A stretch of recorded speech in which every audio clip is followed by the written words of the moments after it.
जय श्री कृष्ण। ओम नमो भगवते वासुदेवाय नमः।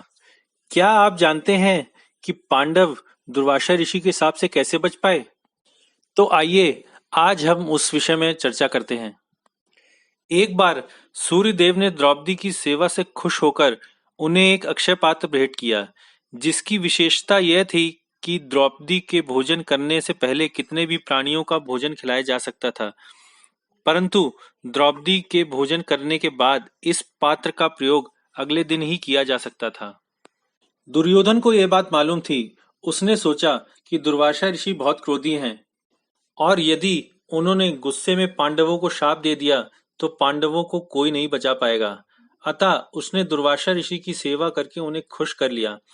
दुर्योधन के कहने पर दुर्वासा ऋषि अपने 10,000 शिष्यों के साथ भोजन करने के लिए पांडवों के पास पहुंचे। उस समय पांचों पांडव सहित द्रौपदी भी भोजन ग्रहण कर चुकी थीं। अतः दुर्वासा ऋषि के आने पर द्रौपदी भयभीत हुई और चिंतातुर हो गईं। कोई सहारा न देख उन्होंने सहायता के लिए भगवान श्री कृष्ण को पुकारा। भगवान श्री कृष्ण द्रौपदी की पुकार सुनकर प्रकट हुए और उन्होंने द्रौपदी से कुछ खाने को मांगा, परंतु द्रौपदी ने कहा कि प्रभु, खाने के लिए तो कुछ बचा ही नहीं है, मैं आपको क्या खाने को दूं? भगवान श्री कृष्ण ने कहा कि अपने पात्र में देखो, कुछ तो खाने के लिए निकल ही आएगा। द्रौपदी ने फिर पात्र को देखा और देखा कि पात्र में एक चावल का दाना बचा हुआ था। वही चावल का दाना द्रौपदी ने भगवान श्री कृष्ण को खाने को दे दिया, जो भगवान श्री कृष्ण ने खा लिया। एक चावल के दाने खाने से भगवान श्री कृष्ण तृप्त हो गए। उनके तृप्त होते ही दुर्वासा ऋषि सहित सारी सृष्टि भी तृप्त हो गई।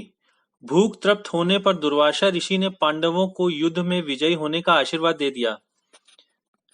अर्जुन ने कहा कि भगवान की कृपा से ही हम सब पांडव दुर्वासा ऋषि के शाप से बच पाए। दुर्वासा ऋषि की सेवा की दुर्योधन ने और आशीर्वाद मिला पांडवों को। यह सब भगवान की ही कृपा थी। भगवान की कृपा से श्राप भी वरदान में बदल जाता है।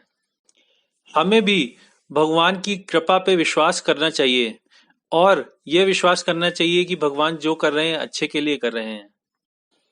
आशा करते हैं कि यह दुर्वासा ऋषि का प्रसंग आपको अच्छा लगा होगा।